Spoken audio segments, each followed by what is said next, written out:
Hello friends, आज हम लोग जानते हैं रिंग फेस पॉलिसी। ये क्या होती है ring face policy? Ring face policy Warren Hastings ने बफर जोन स्थापित करने के लिए ये जो पॉलिसी चलाई थी वारेन हेस्टिंग्स ने, और कंपनी की सीमाओं की सुरक्षा के लिए बफर जोन स्थापित करना था।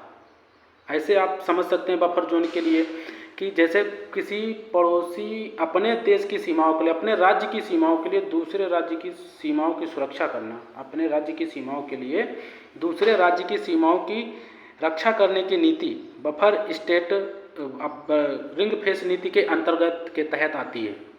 इसमें ये भी कह सकते हैं कि अन्य देशी रियासतों इसमें ये भी कह सकते हैं कि अन्य देशी रियासतों के संबंध बढ़ाकर अन्य देशी रियासतों से संबंध बढ़ाकर शक्तिशाली देशी रियासतों के बीच में बफर स्टेट स्थापित करना। क्या होता है? मैं बार बार कह रहा हूँ, बफर स्टेट क्या होता है? बफर स्टेट बफर स्टेट का मतलब होता है दो शक्तिशाली राज्यों के बीच में एक ऐसा राज्य जो दोनों राज्यों के बीच में आपसी डायरेक्ट मतभेद, डायरेक्ट वाद विवाद, डायरेक्ट युद्ध से लड़ने से रोकता हो, उसको बफर स्टेट कहते हैं। या ऐसे कह सकते हैं दो शक्तिशाली राज्यों के बीच में एक कमजोर राज्य, आप ऐसे समझ सकते हैं।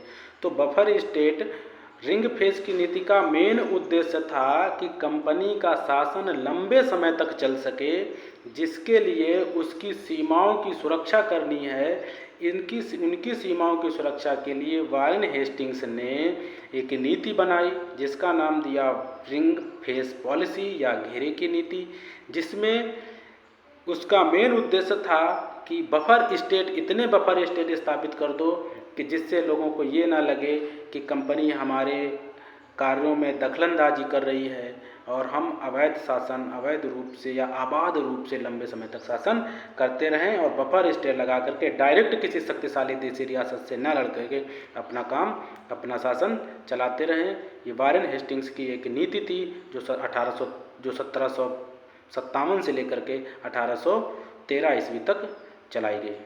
ठीक है फ्रेंड्स, अगले वीडियो में कोई एक और नई पॉलिसी लेकर के आएंगे आपको। ठीक, तब तक के लिए आप देखिए, फिर मिलते हैं एक नए एपिसोड में। लाइक करिए, शेयर करिए एंड सब्सक्राइब करिए।